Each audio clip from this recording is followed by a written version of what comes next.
باللہ من الشیطان الرجیم بسم اللہ الرحمن الرحیم الحمد للہ رب العالمین وصلی اللہ علی محمد واہل بیتہ الطیبین الطاہرین لا سیما بقیت اللہ فی الارضین روحی و ارواح العالمین لتراب مقدمہ الفدا اللہم انا نرغب الیک فی دولت کریمہ تعز بها الاسلام و اہلہ و تذل بها النفاق و اہلہ وتجعلنا فيها من الدعاة إلى طاعتك والقادة إلى سبيلك وترزقنا بها كرامة الدنيا والآخرة واللعن الدائم على أعدائهم أجمعين أما بعد فقد قال رسول الله صلى الله عليه وآله وسلم واذكروا بجوعكم وعطشكم فيه جوع يوم القيامة وعطشه۔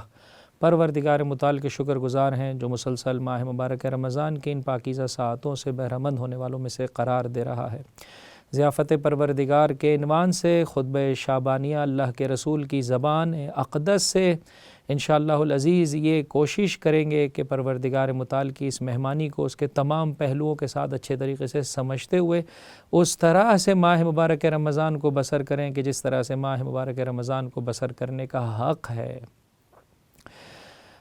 گزشتہ تقریر میں آپ کی خدمت میں عرض کیا پروردگار متعال اس ماہ میں انسان کو روزوں کی نعمت اور رحمت سے بہرمند فرما رہا ہے اور قرآن کریم اور اس کی تلاوت سے بہرمند فرما رہا ہے کہ یہ دو اہم ترین سبب ہیں جو انسان کو مغفرت کی جانب اور بہتر طریقے سے عبودیت کی جانب لے جا رہے ہوتے ہیں۔ اگر قرآن کی آیتوں کو انسان سمجھتے ہوئے تلاوت کرے، کل کو جب محشر میں پہنچے گا اور قیامت میں حساب و کتاب کے مقام پر کھڑا ہوگا تو معصوم ارشاد فرماتے ہیں درجات بہشت آیات قرآن کی نسبت سے ہیں۔ ہر وہ آیت کے جسے انسان نے پڑھا ہے، اپنے فکر کا حصہ قرار دیا ہے، اعضاء و جوارح سے اس آیت کے مفہوم اور محتوا کو انسان نے اپنی زندگی کا حصہ قرار دیا ہے، پروردگار متعال کی جانب سے آواز آئے گی پڑھتا چلا جا، بڑھتا چلا جا۔ جیسے جیسے آیت پڑھتا چلا جائے گا اقرا ارقا، بڑھتا چلا جا، بلند مقام و مرتبہ پاتا چلا جا۔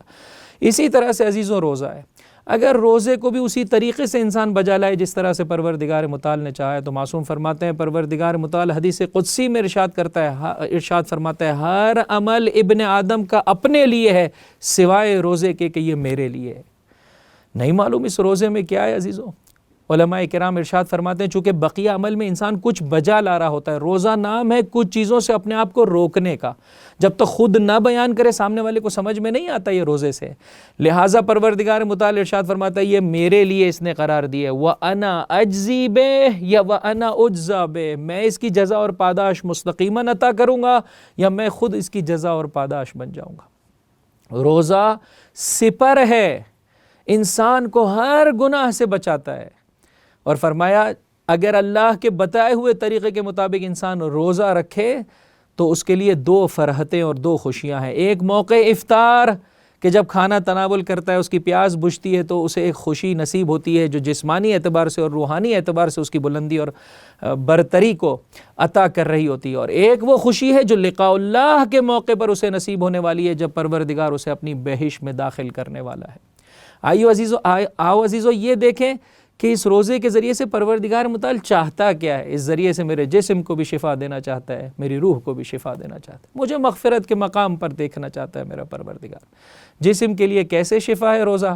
فرمایا ہر شے کی زکوٰۃ ہے اور بدن کی زکوٰۃ کا نام ہے روزہ۔ جب انسان مال میں سے زکوٰۃ نکالتا ہے ظاہری اعتبار سے پیسہ کم ہو جاتا ہے، در واقع مال کی رشد اور برکت کا سبب بنتا ہے۔ اسی طرح سے روزہ ہے میرے بھائی، یہ بدن جب اپنے آپ کو کچھ عرصے کے لیے اس کے انٹیک کو ظاہری اعتبار سے روکتا ہے تو جسم کے لیے بھی شفا ہے۔ معصوم فرماتے ہیں تمام بیماریوں کا گھر معدہ ہے، تمام بیماریوں کا گھر معدہ ہے، والحمیۃ ہی الدواء، یا بعض دیگر روایتوں میں والحمیۃ رأس کل دواء، اور پرہیز۔ آپ آج بھی ڈاکٹر کے پاس جائیں تو عزیزو ڈاکٹر سب سے زیادہ فوکس جس چیز پر کرتا ہے کہ دوائی کا استعمال اپنے مقام پر، لیکن دیکھو پرہیز میں کوتاہی نہ ہونے پائے۔ انسان کے جسم کے شفا کا سبب بنتا ہے روزہ۔ معصوم ارشاد فرماتے ہیں لو ان الناس قصروا فی الطعام، اگر کھانے پینے میں تھوڑا اپنے آپ کو روک لیتے لاستقامت ابدانہم، تو زیادہ عمر کر پاتے، ان کے بدنوں کو استقامت مل پاتی۔ ایک جسم کے لیے شفا ہے روزہ، دو روح کے لیے شفا ہے روزہ۔ روح کے لیے شفا ہے عزیزو۔ کیا شفا عطا کرتا ہے وہ افراد کے جو اضطراب وسوسہ شیطانی کے شکار ہو جاتے ہیں، حالت تردید میں رہتے ہیں، ان کے لیے روایت خوشخبری ہے، روح کے لیے شفا ہے روزہ، اگر آداب اور شرائط کی رعایت کرتے ہوئے انسان اس روزے کو بجا لائے۔ معصوم ارشاد فرماتے ہیں صیام الشہر صبر، امیر المومنین علی ابن ابی طالب علیہ السلام، ماہ مبارک رمضان کا ایک نام ہے شہر الصبر، یہ انسان کو استقامت عطا کرتا ہے، انسان جمع کر شاہراہ ہدایت پر قدم رکھ پاتا ہے۔ فرمایا صیام الشہر الصبر، اور ہر مہینے کے 3 روزے یذہبن بلابل الصدر، انسان کے سینے میں جو تشویش کی کیفیت ہے، جو وسوسہ ہے، اسے ختم کر دیتا ہے۔ روزہ انسان کے سینے کو، انسان کی روح کو، انسان کے قلب کو شفا عطا کرتا ہے۔ فرمایا اللہ کے رسول کا ارشاد ہے میں نہیں بتاؤں تمہیں وہ چیزیں کہ جس کے سبب سے شیطان اس طریقے سے تم سے دور ہو جائے گا جس طرح سے مشرق اور مغرب کے مابین فاصلہ ہے؟ اصحاب نے کہا بلا یا رسول اللہ۔ اس موقع پر پہلی چیز جو حضرت نے فرمایا روزہ یسود وجہ، شیطان کے چہرے کو سیاہ کر دیتا ہے۔ کیا کرتا ہے روزہ؟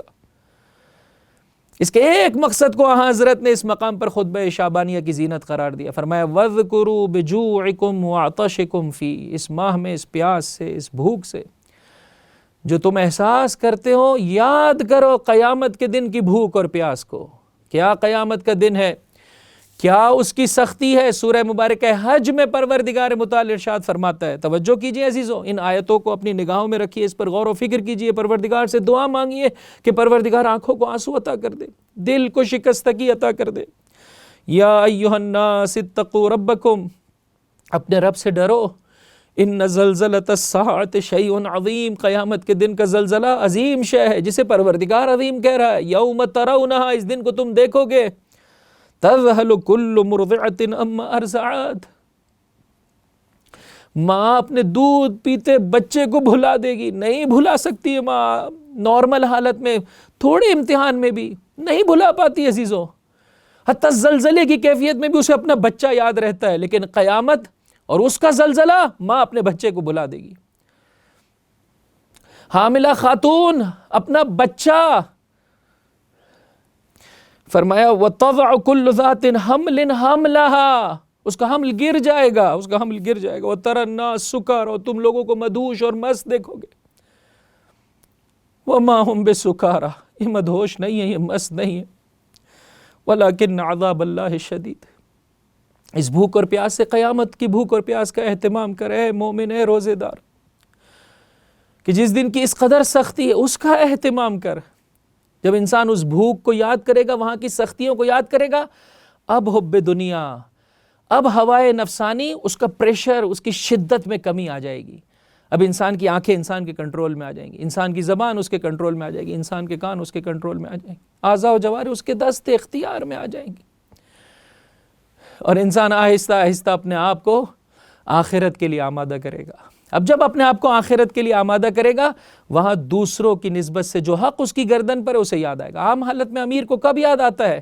غریب کا خیال کب یاد آتا ہے؟ لیکن جب بھوک اور پیاس کو احساس کرتا ہے عزیزو، معصوم نے فرمایا روزے کے واجب کرنے کی ایک علت اور ایک وجہ یہ ہے کہ امیر کو پروردگار متعال غریب کے درد کا احساس دلانا چاہتا ہے۔ کہ بھوک اور پیاس کہتے کسے؟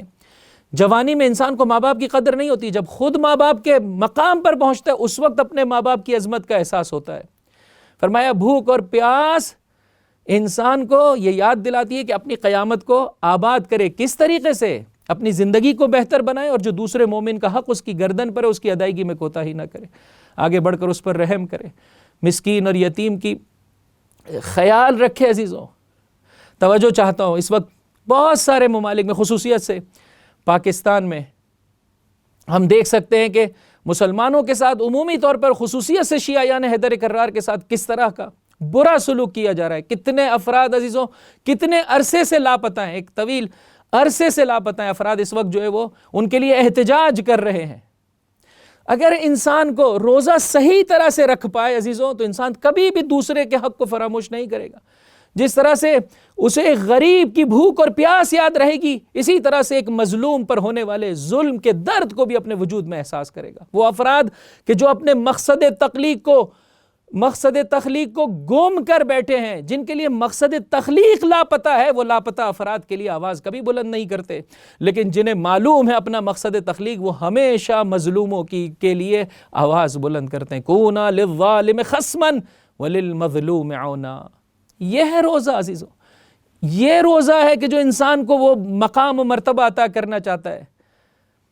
ہماری زندگی میں عبادتیں ہیں، لیکن چونکہ شرائط اور آداب کا خیال نہیں ہے، انسان اس مرتبے تک نہیں پہنچ پاتا ہے۔ افسوس کے ساتھ کہنا پڑتا ہے وہ روزہ جو جسم کی شفا ہے، انسان اسی ماہ مبارک رمضان میں کھانے کا نظام اس قدر خراب ہو جاتا ہے کہ انسان صبح کے وقت بھی زیادہ تناول کر رہا ہے کہ پورے دن میں نے روزے سے رہنا ہے، مغرب کے وقت بھی جو ہے وہ زیادہ تناول کر رہا ہے کہ میں پورے دن روزے کے ساتھ تھا۔ عزیزو، پروردگار چاہتا ہے کہ انسان کم کھانے کی عادت کو اپنے وجود میں ڈیولپ کرے تاکہ اس کے جسم کے لیے، اس کی روح کے لیے شفا کا سبب بنے۔ وہ روزہ کہ جو ایک بد اخلاق کو باخلاق دیکھنا چاہتا ہے، افسوس کے ساتھ کہنا پڑتا ہے روزے کی ساعتوں میں لوگ ایک دوسرے کے ساتھ زیادہ بد اخلاقی کا رویہ اختیار کر رہے ہوتے ہیں۔ انسان اس سلسلے میں جتنا غور و فکر کرے گا، حلال و حرام کی رعایت اگر ماہ مبارک رمضان میں نہیں کر پا رہا ہے تو اور کب کرے گا؟ اپنی آنکھوں کی، اپنے کانوں کی، اپنی زبانوں کی اگر حفاظت ماہ مبارک رمضان میں نہیں کرے گا تو اس سے بڑھ کر بدقسمتی کیا ہے عزیزوں، کہ انسان معافی کے تحفے سے محروم ہو جائے گا۔ آئیے پروردگار متعال سے طلب کریں، میرے پروردگار ہمیں تیری کتاب خدا، تیری کتاب کو اچھے طریقے سے آداب اور شرائط کی رعایت کرتے ہوئے تلاوت کرنے کی اور روزوں کو اس کے آداب کے ساتھ بجا لانے کی توفیق عطا فرما۔ وآخر دعوانا ان الحمد للہ رب العالمین وصلی اللہ علی محمد وأہل بیتہ الطیبین الطاہرین۔